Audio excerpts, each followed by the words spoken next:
Hey mga brods, ito na nga Mikey Williams. Alam din naman natin na ang SMB ngayon ay ito.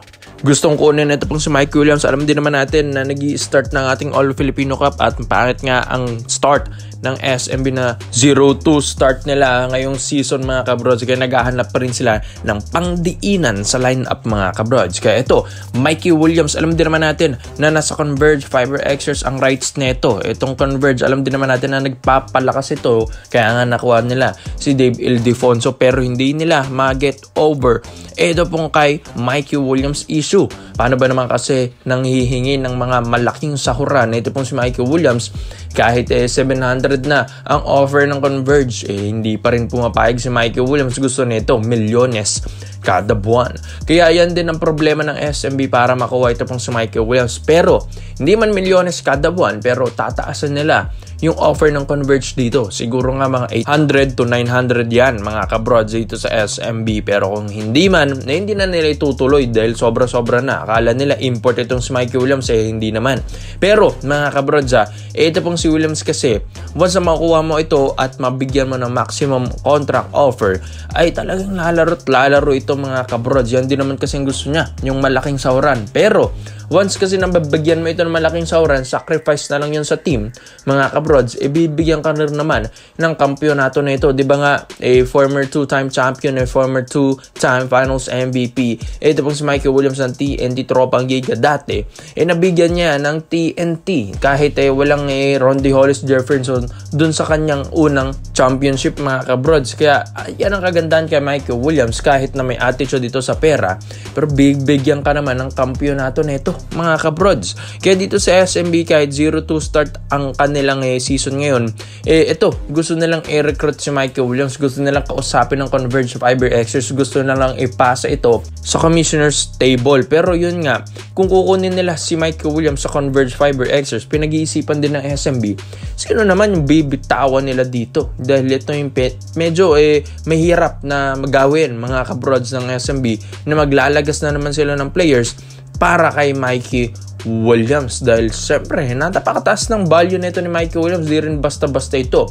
Yung value nito pang superstar na rin Kaya siguro yung value nito pang CJ Perez na rin, pang Marshall Lassiter, pang Chris Ross, plus draft picks. Yan din siguro yung mga value nito ni Mikey Williams Pero pag-iisipan ng SMB sino yung best offer nila, siyempre matutuwa rin naman siguro ang Converge kung ma-offeran nila ng best player ng SMB dito kay Mikey Williams, kaysa naman hindi nila magamit yung value ni Mikey Williams dito. Di ba nga naisahan sila ng TNT na dapat hindi na lang daw nila trinade si Jordan Heading dahil mas nakakatulong pa yun kaysa dito kay Mikey Williams na hindi naman nila mapalaro mga kabrods. Kaya mga brods, ito pong SMB, alam din naman natin na malakas na rin ito without Mikey Williams. Pero paano pa kung may Mikey Williams sila dyan? Kahit 0-2 start ng SMB ngayong All-Filipino Cup 2025, kayang-kaya namang mag-bounce back yan mga kabrods. Kumbaga kailangan lang ng panggising nito ng SMB at gusto rin nila ng pangdiinan sa lineup nila. Kung gusto mo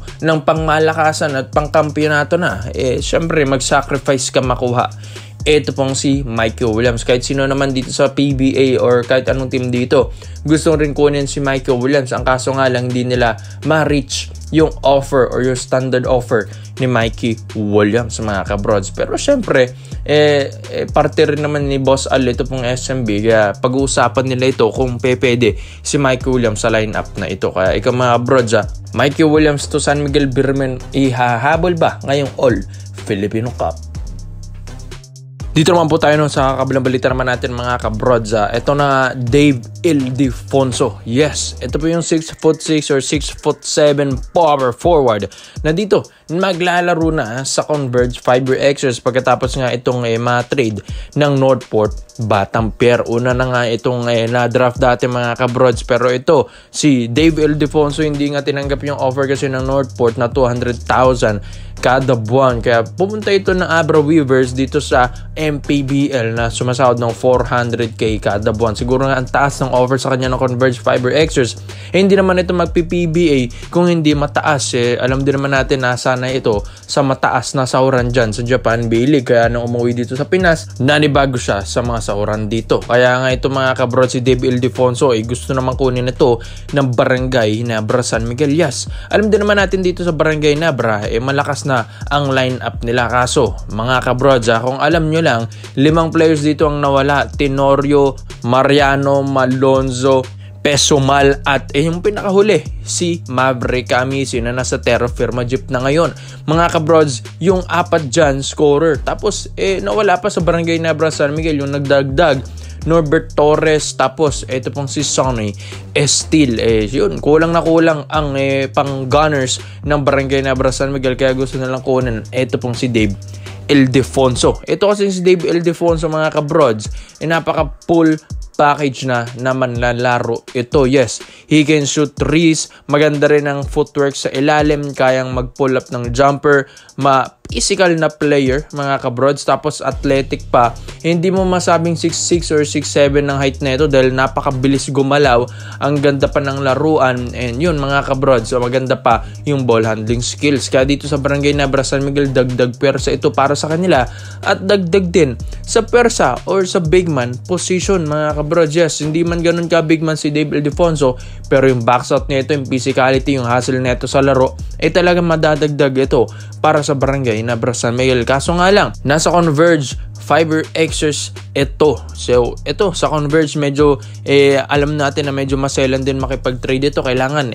fair and square rin. Ito pong mga trade mo or offer mo dito sa Converge. Kaya dito sa Barangay Hinebra San Miguel, pinag-iisipan nila sino ang dapat i-trade nila dito sa Converge Fiber Xers. Pinag-iisipan ito ng Barangay Hinebra mga kabrozel. Talagang worth it naman kung makuha mo ito pong si Dave Ildefonso. Mahirap lang din kasi nandyan din yung developmental big man coach nila na papa or father neto po ni Dave Ildefonso na PBA legend na si Danny I. Ildefonso. Kaya medyo mahirap kunin ito sa Converge na. Pero kung mabibigyan mo ito ng maayos na offer, magandang offer, mataas na offer mga kabrods sa Barangay Hinebra, talagang tatanggapin ito ng agent ni Dave Ildefonso, maski siya mismo pupunta ng Hinebra. Kaya mga kabrods, gagawin na lang ito ng Barangay Hinebra San Miguel lang lahat para makuha si Dave Ildefonso. Offer ng malaki, aayusin nila yung offer na player, tapos mga kabrods, pwede pa nilang makuha ng maayos. Ito pong si Dave Ildefonso ng smooth transaction. Yes, yan ang kagandahan din sa kanya. Hindi naman din basta-basta ito pong si Dave Ildefonso. Malaking tulong at malaking bagay ito para sa kanila dahil dito sa Barangay Hinebra San Miguel kakaiba rin ang manlalaro na ito. Worth it ito mga kabrods. Malay nyo mabigyan pa niya ng playoffs run or up to semis to finals ang Hinebra ngayon dahil ibang kakaibang scorer rin. Ito pong si Dave Ildefonso, matangkad na player, tapos scorer pa, tapos athletic pa. San ka pa mga kabrods, diba? Kaya ikaw mga bros, tingin nyo ba Dave Ildefonso, babagay ba ito sa Barangay Hinebra San Miguel at dapat bang i-push ito ng Hinebra? Kaya komento mo lang kung mo dito mga bros at isa-isa natin yan. Salamat po sa panonood mga bros. This is Kings Basketball. Yun lang. I'm out.